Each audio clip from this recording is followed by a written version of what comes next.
Hello and welcome to this KGW Sunrise Special, Finding Community. I'm Brenda Braxton. It's been a year of remarkable challenge, and we find ourselves still waiting for many of those challenges to pass. To say that each of our lives, our families' lives, and the lives of everyone in the community has been impacted in some way by the pandemic, the shutdown, and the wildfires is a tremendous understatement. But in this year of great challenge, we've seen our community grow stronger and in many ways grow kinder. When the Labor Day fires swept through the mountains and devastated many lives, average people stepped forward in the fight to save homes and communities. We begin our special with the stories of these wildfire heroes. I'm Laura Reese, and I nominate my dad, Brian Love, and my husband, Joshua Reese, as Wildfire Heroes. Brian is a retired firefighter. Josh also volunteered on the fire lines before joining the National Guard. So when they were asked to help fight the Beachy Creek fire in the town of Detroit, they didn't hesitate. They dropped everything to go help that community, and it's heartbreaking to see what's left of Detroit and think of all the families who that was their lives up there, and it's just ashes. It was really a surreal experience. I drove by the church and all there was this sign. That was all that was left, and it was pretty moving to see that. And as we rounded the corner, here was one of the firefighters, his name's Don, was standing in the rubble with his head down. And I told Josh, we need to go pray with him. And so we did. We got into the rubble with him, and he said, well, let's stand right here. This is where I sit on Sundays. So we held hands, we said a prayer. And as we were turning around, I spotted the bell laying in the rubble. And so Don and Josh and I got that thing out of the fire, and the church will be able to have their bell again. And we know it rings because we rang it. It was a great feeling. It was, but it's just the thing to do. Josh he was raised to have a heart and care, and he's done that. He's always done that. He will give you before he gives himself. It was a true honor to fight fire next to him. In fact, I asked him at one point up there, I said, did you ever figure you're going to be fighting fire with this old man? And we laughed and moved on. Josh, When he's not fighting fire and being a hero, he hates being called that, by the way. He loves to team rope and ride, and the whole family, we do ride horses and we do barrel racing and all that crazy stuff. This summer he went to a roping, and for the first time he walked away with more money than he spent, and that was just the highlight of his summer. As far as Detroit, I see nothing but great future. It's never going to be the same, but it will rise. How long it will take, what it will look like, that is unknown at this point. Josh and I both said to the firefighters up there is celebrate the victories, because if you don't, the fire will beat you. And that means, so for every building that didn't burn, that's a victory. The bell is a victory. And that's going to build that strength to build them back up, because a lot of these guys they lost it all, yet they were right there next to me saving what they could. And that's honorable. And I truly believe that the true colors of Oregon across the board, whether people were donating food for animals or picking up animals or helping people, it's true Oregon that evolved through this horrific disaster. Hello everyone, I'm Nina Melhoff. When we were putting this special together, the challenge really became choosing which stories to tell. This has been an extraordinary year where the community has come together out of great need. As we all became aware of social distancing and everything the pandemic has brought, we also became very aware of how fragile many people's lives had become.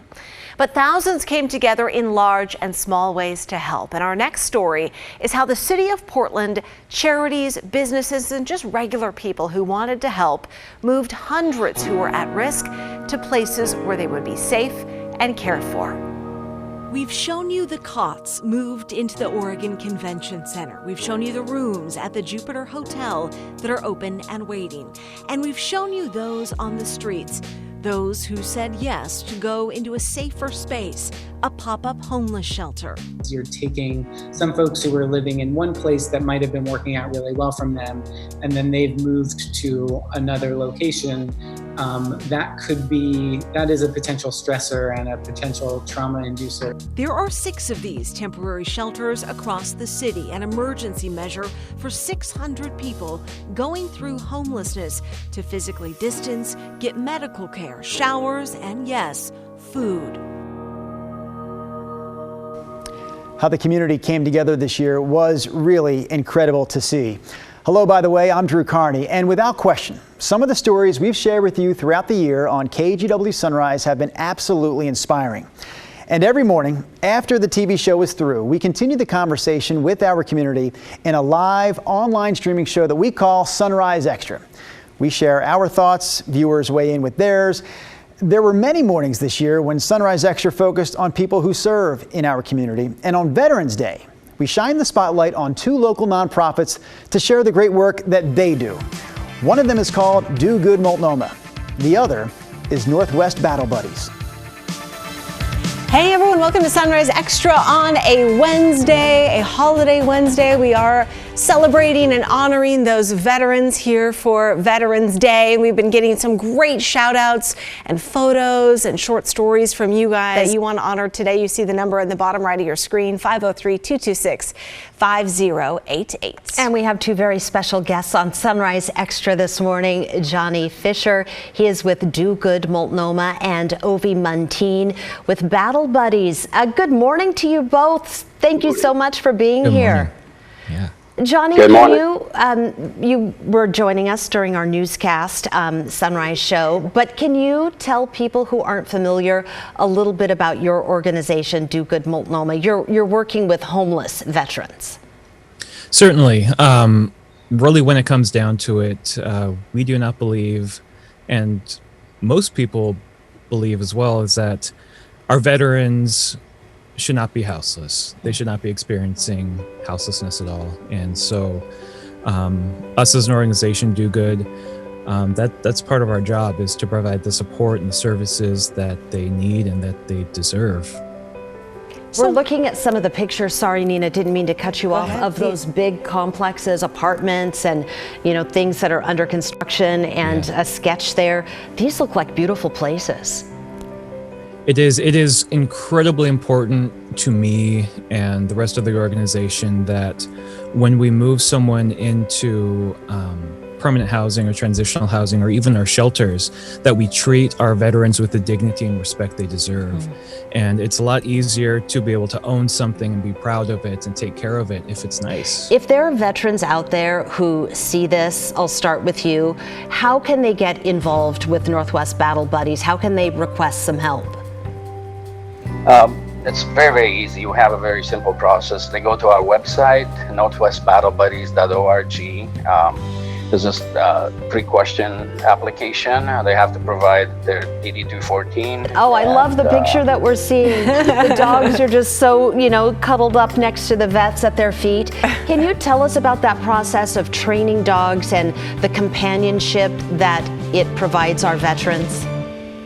Absolutely. However, first of all, I'd like to congratulate Do Good Multnomah. What an awesome organization.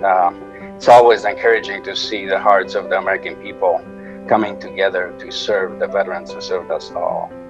And we do that by providing professionally trained service dogs and specifically matching them to the veterans depending on their personalities. And it's time for our veterans to They've been fighting for a long time. They've been fighting when they joined, they've been fighting living on the street, and now it's our turn to give them a break, and for us as an organization and us as Portland Metro to pick up the fight. Yeah, we absolutely have broken that social contract. We've asked these young men and women to go out and fight for our country. They come back injured and they end up on the street. I mean, that is nothing but shameful. And I am absolutely happy to help spread the word and to raise awareness, because there are so many things grabbing our attention these days, but this is one that should be up there in the priority list. You know, during our conversation that morning, we heard something we didn't expect. Ovi, who you just saw there, started his life in Romania. And while we were talking to him about Northwest Battle Buddies, he shared a very personal story about first seeing what he called the greatness of America. That story right after this break.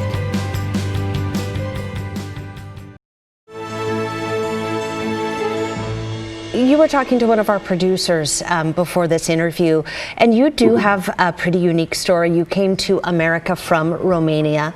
Can you talk about the first time that you interacted with American service members and what you remember about that day? Yes, that story is very emotional to me, but I will try to behave. 1970, I was 5.5 years old, and our town was completely flooded. Many people lost their life. We escaped in the attic of our home, and after the waters receded, we lost everything. So we heard that there's help coming to our town, the center of the town, so we headed there. And after waiting for a couple of hours, help came in the form of thundering helicopters. 2 helicopters landed, which now I came to learn that they were Hueys, and soldiers got out, and they started unloading supplies, water and food and medicine, blankets, clothes. And one of the soldiers walked up to me. Of course, I was a child, and a lot of people surrounded the square of the town where the helicopters landed, and the soldiers walked up to me and put his hand on my shoulder and spoke to me words I did not understand. To this day, I don't know what he said, but that's the first time I saw on his shoulder the American flag. And to me, that was strange, because in school they teach you ever since kindergarten that Americans are evil and greedy, and it just didn't make sense. Later on, when I was about 13 years old, my father told me that we will be leaving Romania and that we'll be going to America. And so that was my first experience with an American hero. Wow. You kind of brought a tear to my eye. That is an amazing story, and I think one that we need to hear right now. It's like, you know, that America does do good. Oh, absolutely. I don't want to say that anywhere there's natural disasters or conflicts, the American people are the first ones to help.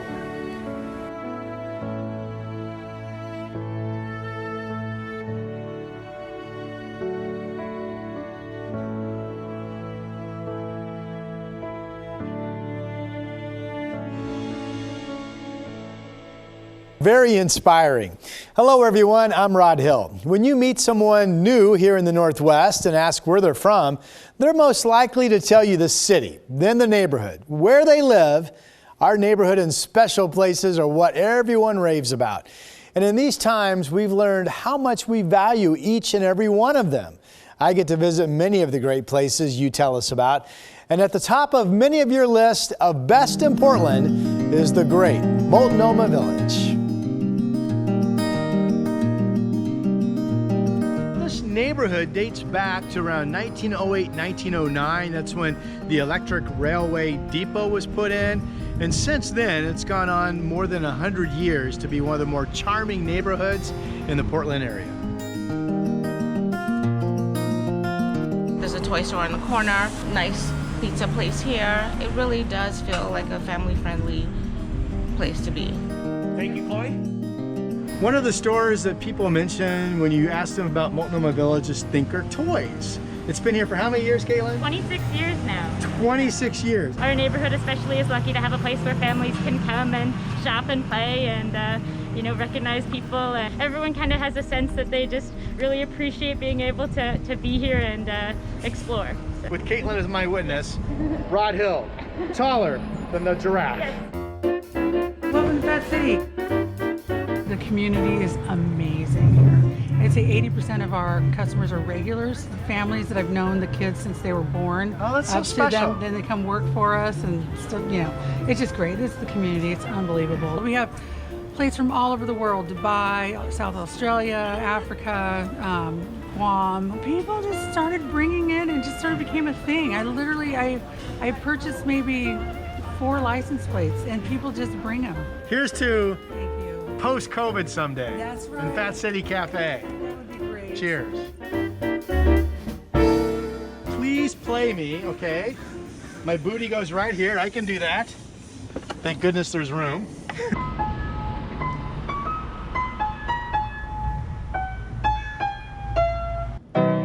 Music in the village. It's like a family thing, so my mom's back there, my dad, I have 2 brothers and my husband. My mom has her own unique blend of spices for each thing that she cooks. This is your mom's recipe? Yeah, all of it's my mom's recipe. Oh my gosh. Oh mama, as the saying goes. Seen the towns left behind. So many people are wearing highway signs, losing their heads trying to make up their minds which direction to take next time. So many great places, right? Well, we love getting to know them, and up next, we're going to take a few minutes for a moment of Zen up on Mount Hood. Then, after the break, your pizza favorites, a trip to the zoo, and the great history of movie theaters right here in the Northwest.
Hello there.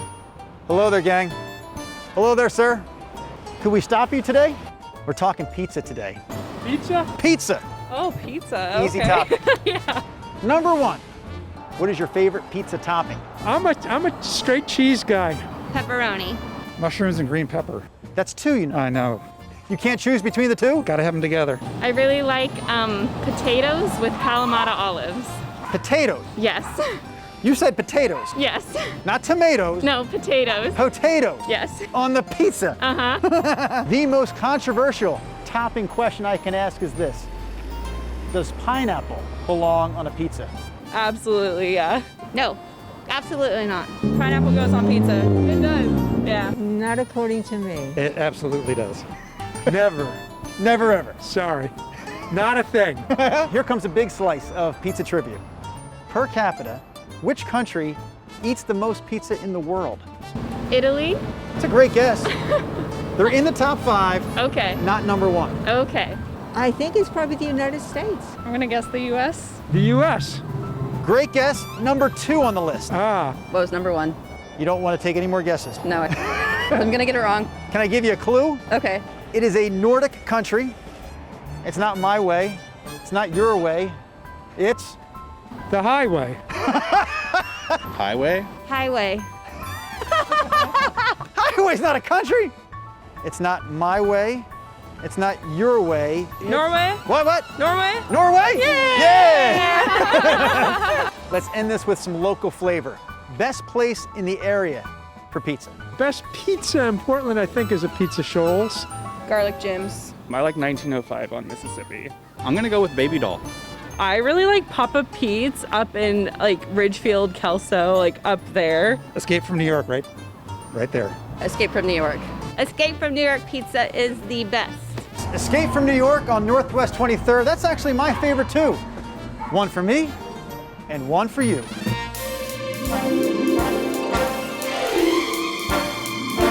For over 100 years, Portlanders have flocked to the silver screen.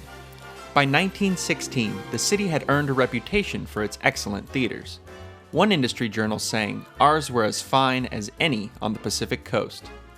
Portland's theaters became neighborhood landmarks, sources of pride, and in some cases, the namesake of a neighborhood itself. The Hollywood neighborhood was named after the theater, so it's definitely very rooted in the city and in this neighborhood. Doug White is the executive director of the Hollywood Theater in Northeast Portland. He thinks independent theaters are part of what makes neighborhoods and the local movie culture so unique. Almost every neighborhood has a theater that you can walk to that is independently run and owned.